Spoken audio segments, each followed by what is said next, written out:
Welcome everyone to an awesome game between myself as the Ogre Kingdoms going up against a Rubber Duck of War and Kislev.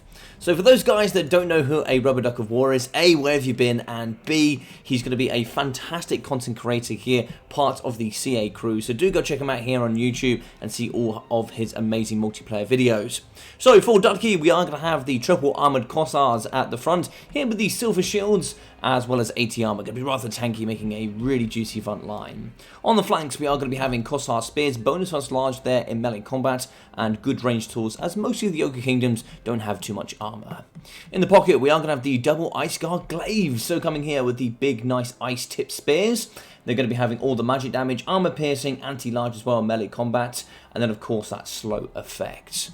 In the middle, we are going to have the Regiment of Renown, the Half Blades. Some fantastic Regiment of Renown here. Good armor, fire damage as well to really kind of negate all that healing. Anti-infantry, armor piercing, and fire kind of reflection there with the Song of Winter Sunlight.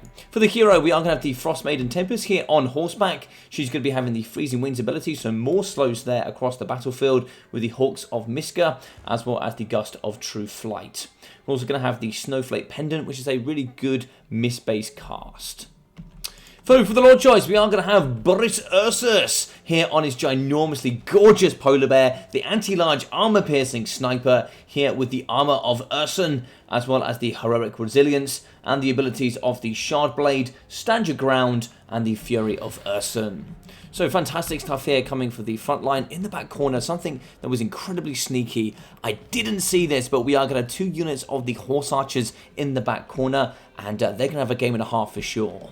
So on the flanks, we are going to have the double saber tusks. For myself, we are going to have a front line of the quadruple Ogre Ball dual weapons, and then 4 units of the Noblars, just to help really dissipate the damage. And you know, with 160 models, those Poke 6 can really do some good damage over time. In the middle, we are going to have the Lead Belchers, backed up here by the Powder Guts. The big bad boys here in the front, the Regiment of Renown, are ready to go. They are going to have the adaptive tactics, so they can fight melee combat with good armor piercing. They're certainly a very, very good unit, but very, very costly. On the flanks, 2 units of the Iron Guts, good armor piercing infantry that also come with 90 armor, so they're rather tanky. For the Lord Choice, we are going to have the Slaughtermaster of the... Oh, actually, it's going to be the Beastcaster, yes. So we are going to have Belly Slapper as well as Blood Cleaver with the Wild Heart, with the transformation of Kodon, the Flock of Doom, the Warson's Wild Form, and then extra ingredients. So I did actually think about bringing the Great War Magic, but I thought, you know, maybe bringing... we're certainly going to be seeing some sort of caster here, so I thought maybe putting a bit of pressure on the caster with Manticores, etc. might be a little bit better going up against Kislev. So we're going to be upping and routing around the sides here with the 4 units of Saber Tusks. Really like these really cheap, good mobile doggos that just do incredibly well. So for anybody that did see a lot of Warhammer 2 tactics, you know, the Warhounds are just incredibly cost efficient. They get in the back and they're just a general nuisance. In the middle here, we are going to get the Gust of True Flight, which is going to give that increased range and accuracy. So it's going up to 208 here. So we are going to be firing against the front. The Lead Belchers are going to be shredding through the front line here of the Armoured Corsairs, down to nearly half health already. I was kind of deciding, am I going to push up here? Am I not going to push up? You know, I kind of got the range advantage, and I noticed that certainly Ducky was going to be getting some nice range bonuses. So they're going to be firing to the back here, doing some good damage up against the Lead Belchers. Accuracy is going to be rather high as well. So you need to get these out of the pocket, and this is where I had to start getting the advance. So Ogre Ball dual weapons going to be moving into the front, backed up by Noblars. And on the flanks, I'm going to be pushing in with the Iron Guts as well. We're going to be maneuvering the Saber Tusks into position, trying to get them round the corner, get them some good protection, and get into the back. But in the pocket here, it's going to be the Half Blades. They're going to be a very, very tanky unit of infantry that's really going to help. So we are going to get the summon of the Manticore in the middle, and Ducky's getting ready in the back here, so he's going to be shooting. This was a big mistake from me. So Lead Belcher's going to get taken down here by the Horse Archers. Yeah, they're going to be doing some very, very good work indeed. Only 50 armor there for the Lead Belchers, so you know they're going to do some good damage overall. I didn't see this. I moved them back. I started firing in the middle. We can see shooting up against the Armored Corsairs. We do actually have the Noblars fighting. Manticore's going to be charging forward up against the Frost Maiden Tempest. So we're going to charge into the middle. Boris is going to be trying to help here as much as possible. We charge in, get some good in contact engagement, and we're trying to do as much damage as possible. Boris in the back is now going to be fighting the Manticore. I'm sure he might turn and burn here, but Ducky does get away with some very, very good awareness. In the back, we charge here with the Saber Tusks, trying to catch up as much as I possibly can. Manticore, nice big juicy hits there, and really, really trying to take this down. A bit of a mistake from me as well, as we have the Hawks of Miska coming in the front. That discouraged, very, very powerful. Also another gust of true flight, given the bonuses here to the Ice Guard glaives, but I need to get in the back a little bit quicker. We do see the Ice Guards just going to be leaving arrows into the front line, doing some brilliant damage, and they've done a lot of good work here up against the Slaughtermaster of Beasts. So I do manage to get the Saber Tusks in the back. They do count as large, so the anti-large and armor-piercing Ice Guards can get in the back here and certainly punch back quite nicely. But the rear charge is going to compromise them and do some rather nice work. Frostbite Tempest, she does use Buyout Blood. I do manage to do some brilliant damage, but we break here with the Saber Tusks, and I believe we've lost the Manticore on the battlefield. So Saber Tusk is going to be clearing off the Kossars in the back, and I really wanted to get the Iron Guts in the middle, thumping here up against Boris. But Boris has some pretty good melee defense, 55, plus also standout ground can be rather high indeed. In the back, Armored Kossar is going to be firing into the front line. The Lord Choice is going to be in here. The Slaughtermaster is going to be just butchering many and many of these Ice Guard glaives. But glaives here now going to be fighting in melee combat up against the Iron Guards. They're going to be doing extremely good work here. The Hearthblade is going to be joining them in combat, but I have one here at the right-hand side of the battlefield. We do actually have the double Ogre Balls, plus Noblars coming in the back here, pushing off quite a few units, but Saber Tusks, they're going to be breaking pretty much everywhere here, so I'm really starting to lose their mobility. We're now going to be doing some chit damage up against the 40 armor of the Powder Guts. They're going to be firing to the front. I really needed to focus a little bit more on the Lord Choice. I was firing in, I was trying to get hold of him, trying to do as much damage as possible, but there's so much infantry in and around, I just wasn't able to do it. So we do actually going to manage to get a Hawks and Miska yet again through the middle, but actually Ducky's going to be catching a lot of his own units. The Ice Guard glaives, luckily the Half-Blades get away from that, but not too much there from him. That Discourage is still going to be rather nice nonetheless, but the Kossars really struggling. The Iron Guts are just going to punch through rather quickly. We're going to get the break, and the Armored Kossars are going to try and come bolster the pocket. Bands Power is going to be in Ducky's favour here. He's doing rather well so far. I'm starting to clean up the backside. I didn't notice these horse archers. It took me absolutely ages. You can see here, I'm now just paying them attention. And yeah, they're really sneaky. I just didn't see it. And the Powder that's here now going to be starting to take down some of the horse archers. In the back, the Noblars going to be doing some good work, and looks like they're going to distract the majority of the archer fire here from the horse archers. So the Saber Tusk is going to be chasing after the Frost Maiden Tempest, and now we're going to get a Manticore summon. I was going to use it to go after the Frost Maiden, but there we rampage with the Saber Tusk. So I decided to get my Manticore, and we're going to get in the back here up against the Ice Guard. Now we do have some of the Noblars coming through as well, so it's going to be a bit of a hammer and anvil tactic. Going to get the rear charge, kind of focus them around, and then get a secondary rear charge with the Ferret Manticore, just really thump him where I can. We have Iron Guts charging through. They're going to fight here up against the Hearth Guard. They don't have too much melee defense, so hopefully here the Iron Guts can use that charge bonus and then some brilliant melee stats to really punch through quite nicely. So the Sharp Blade is going to get activated in the middle. It's going to do some really good work. That's 36-ish to about 67-ish damage in the middle. It's really good there per second. And we have more Corsairs and the Hearthblades charging through. Now the Lord Choice is incredibly weak. The Slaughtermaster here at 1000 HP, really trying to heal him as much as humanly possible.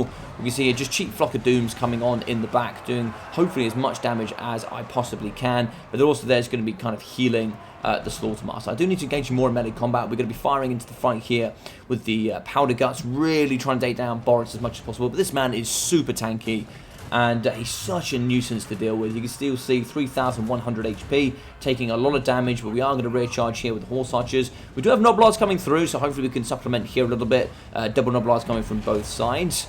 I believe here, yes, so I do get the Wilson's Wild Form, which is actually going to give them armor, and it's also going to give them increase on their stats. So their base weapon damage, armor piercing is going to increase, and they're also going to get now the adaptive tactics. So you can see there 74 melee attack, 76 melee defense as they really try and fight. Not too many models here, only 4 of 16 left, but we do have Noblar support. In the back returning is going to be the Kossar Spears. We do actually have Saber Tusks really trying to get in a break here from my Lord. Good work there from Ducky, firing him for a bit of a slow here from some of the Ice Guard, and then we finished off with the Hero and Horse Archers. I tried to get the Saber Tusks in to finish off the Frost Maiden, but sadly the Horse Archers just too tanky, and yeah, they're going to be finished off my Saber Tusks. We actually have the Hearth Guard still going in the middle. Armored Corsairs doing quite nice work, and in the back we do have the Iron Guts fighting here up against the Ice Guard glaives.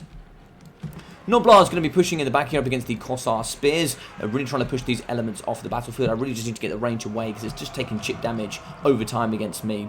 Now, Ducky does let my Lord Choice go away. Sadly, he doesn't return. He's on -7 leadership.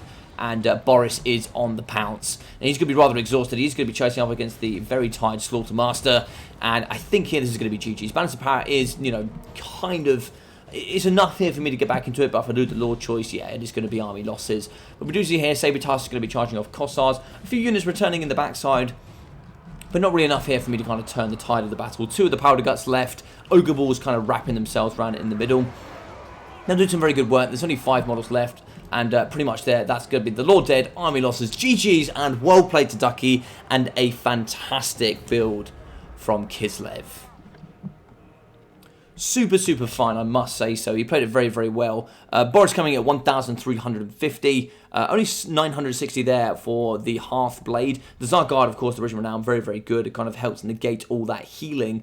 But on top of that, they're just a really, really tanky unit that can really tie up forces, and it just gave the Ice Guard Glaives more to do. Lots of pressure from me on the Frost Maiden of Tempest, 265 there for her, and you know, she got some good Hawks of Miska in there, and you know, the True Flight ability, the Gust of True Flight, was quite nice here for the double Ice Guard Glaives. I'm going to see 940 there for the first one, and 1,900.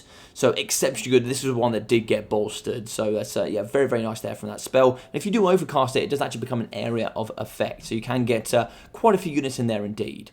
408, 300, and 800 from the Armoured Corsairs, with 1,400 and 1,580. Now, if anybody says, oh, Horse Archer play, the Skirmish play is not very good in this game, this is just a very, very good example. 1.4 or pretty much 1.6. So consider that 3,000 damage value between 2 units of Horse Archers for 1,200 gold cost. That is just an absurd level of gameplay coming from Ducky, and yeah, that's incredibly good. That's 2.5 times their value combined, and yeah, it's absurd. But 150, 400, 500, and 660 there for the Corsair Spears, which are just incredibly useful. So these Slaughtermaster Beasts, yeah, I thought that he was going to be the best here with the Manticore Summons. We had Warson's Wild Form, and then we also had some other abilities as well to get some good area of effect damage. But we got 533 there from the Slaughtermaster, 1,500 for the Powder Guns. They did do very well, but of course they're 1,950 gold cost. They're rather expensive. You've really got to get your value there with them, and they can fight in melee combat, but you know, they're getting shot quite a bit. Their numbers dwindled, and some of the melee prowess they do have, they couldn't really utilize at the end. They didn't really quite have enough models. Only 340 there for the Lead Belchers, probably the biggest throw of the game there for me. Should have done a lot better. I noticed that a lot sooner.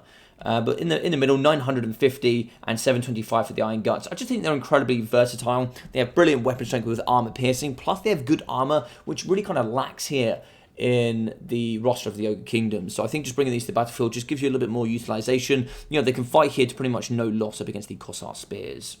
So we've got 98, 140, 330, 1,180 there for the Ogre Ball dual weapons. Just showed that I probably didn't use them as well as I could have done.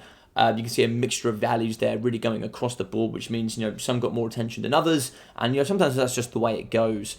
But Saber Tusk did relatively well, 918, 414, 516, and 560, so pretty much all of them paying themselves except one, 176, 40, 550 and 500 there for Noblars. Now, of course, they've gone up to 250, but Noblars, you know, coming in at over double their value, they really can do quite nicely if they're supplemented on top of good units like Ogre Ball dual weapons or Iron Guts. So I really hope you guys enjoyed this game. If you did, please smash that like button, and then also feel free to leave a comment down below. If you haven't already, do feel free to subscribe. It really does help the growth of the channel. And then also check out that description where you can find all my other social media platforms, including that Discord and that Twitch. Other than that, I've been your boy Logic. Take care of yourselves, and I'll see you all very, very soon.